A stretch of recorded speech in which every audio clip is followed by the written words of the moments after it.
Hello, and welcome to Cuddler Training. The Cuddler assignment is vital to our animals because it allows us to provide social enrichment through touch and time with people. This is beneficial for cats as they do not get outside enrichment like our dogs do. For our dogs, cuddling can help them understand that they do not always go outside for walks or play simply because someone enters their kennel.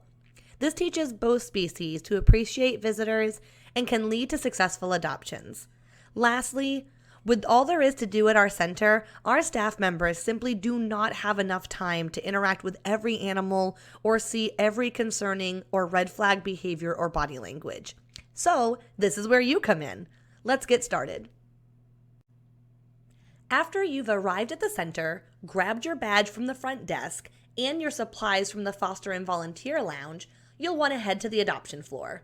Small animals and critters are on the left, dogs are straight ahead, and cats are on the right. Of course, in this video, we'll be covering the cat adoption floor, how to open cat condos, how to read cat body language, and who is appropriate to cuddle with. This is a basic cat condo. On the left is the living room space, and on the right is the potty space. On the front of the condo, a white kennel card hangs inside what is either called a kennel sleeve or a kennel jacket. The potty side of the cat condo should be locked at all times.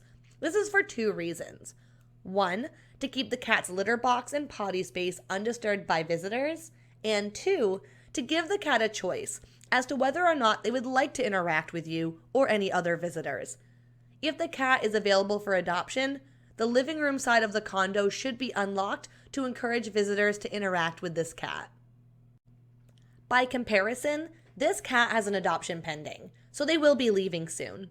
It is always recommended that when you're finished cuddling, you lock their condo doors. This is so that they don't get too much interaction, which might cause frustration and a bite or aggressive behavior. And it helps force visitors to spend time with another cat, one who hasn't been adopted yet. In both pictures, you can see a yellow piece of paper in the kennel jacket. This is called a surrender questionnaire and is filled out by their previous owner. Small animal questionnaires are purple, cats are yellow, and dogs are green. Unfortunately, stray animals will not have a surrender questionnaire as they were not brought in by their owner, but a good Samaritan who's helping them to find their owner. If an animal has a surrender questionnaire, we always recommend reading it before interacting with the animal, as it can provide additional information on the animal's likes, dislikes, quirks, and more. Once you've checked for a surrender questionnaire and read it if found, you're all set to start cuddling. Please keep in mind that kittens will receive a lot of attention from visitors and typically get adopted very quickly. They are also the most vulnerable to infectious diseases, even if vaccinated. Due to all this, we ask that you only cuddle with one condo of kittens during your visit, and be sure to cuddle them first. This is to prevent the possible spread of disease and high frustration levels that can happen due to too much cuddling. You can cuddle with as many adult cats as you like. We only ask that you sanitize your hands between each cat. If a condo door is locked, you'll use the key on the back of your volunteer badge to unlock it. You can simply hang it off to the side on the door of the condo. When cuddling with a new cat, it is recommended that you only stick your hand in a few inches and gauge the cat's body language first.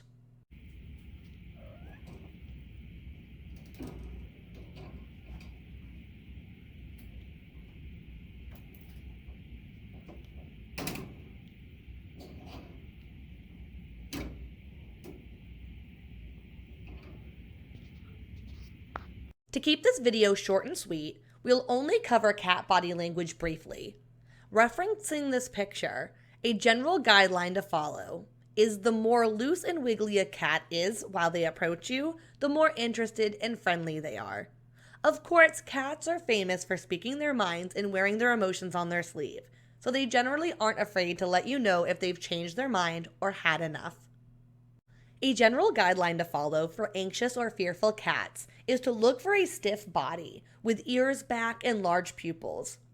Typically, the more pulled back and tight a cat is from you, the less comfortable they are with you and or the situation. Keep in mind that cats who are depressed can fake sleep and lie around a lot, which can come across as relaxed and fine. The more you volunteer with cats, the better you'll get at reading their body language. But please note that while most cats speak the same language, many will have their own quirks that can be harder to read accurately.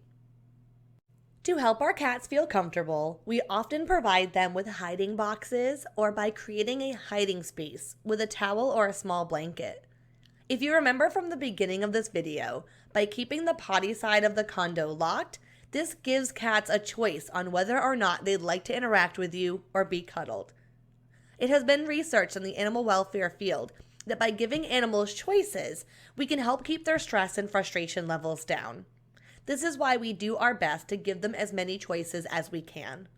So, where is Nala in this picture? Here she is, lying on the ledge of the potty side of her condo. A great way to show a shy or anxious cat that people are pretty cool is to open their condo door and encourage them to interact with you by strumming the condo floor or ledge. If they aren't interested, no worries. Just spend 30 to 90 seconds singing to them, talking to them, reading to them, really anything that you can do from a distance. Then drop a couple of treats near their hiding spot, ideally without disrupting them. Shut their condo door and move on to the next cat.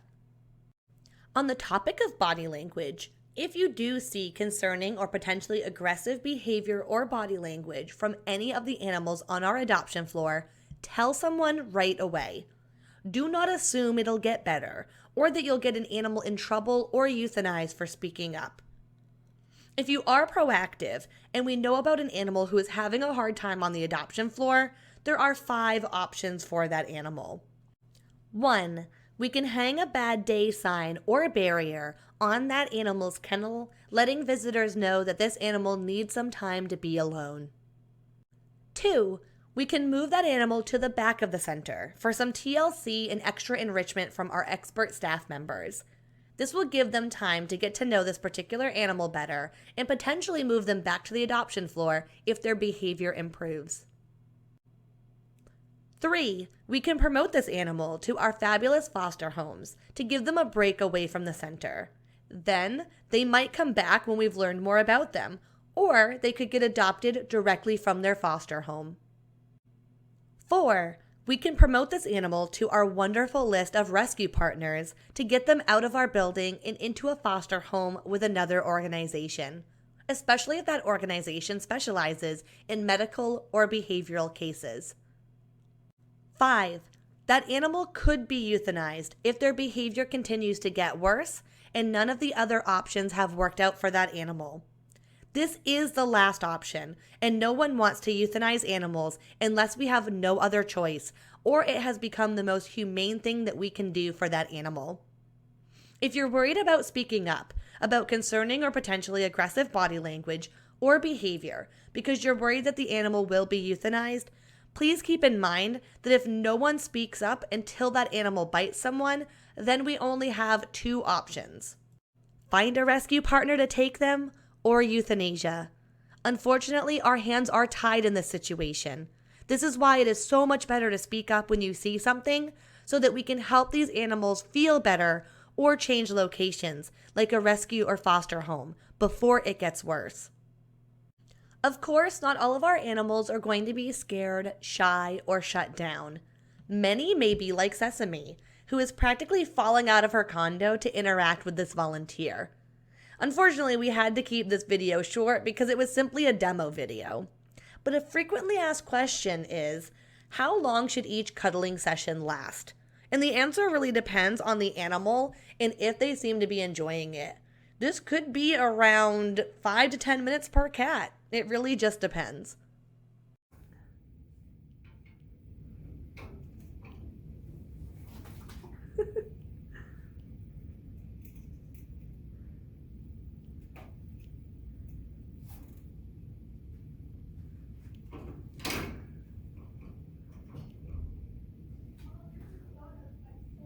We have other types of cat condos too. Well, if the previous slides were cat condos, these are more like cat houses. They are roughly 4 feet by 4 feet and 6 feet tall. These bigger cat houses are typically used for housing bonded cats who were surrendered together, or older cats who might take longer to get adopted. This setup gives them many choices by default, but also has a lot more options for adding hidey boxes or hanging towels or blankets. If cuddling with the cats in these houses, please do not sit on the green ledges, as they do not support humans, not even children. Well, that's it. Remember, if the cat has a pending adoption, please be sure to lock the condo when you're done cuddling. If they're still available for adoption, leave them unlocked so that way they can get a lot of attention and potentially a new home. It's not very happy. It did now. It wants to be petted, but that's probably what I was going to. Lastly, be sure to use your dry erase marker to write on the kennel jacket that you have cuddled with that cat today. If no one has cuddled with that cat, write cuddled and the date on the top, then the time in which you cuddled underneath. If someone already cuddled with the cat earlier today, write the time you cuddled underneath their cuddle time from earlier. This way, we can see how many cuddles the cat received that day.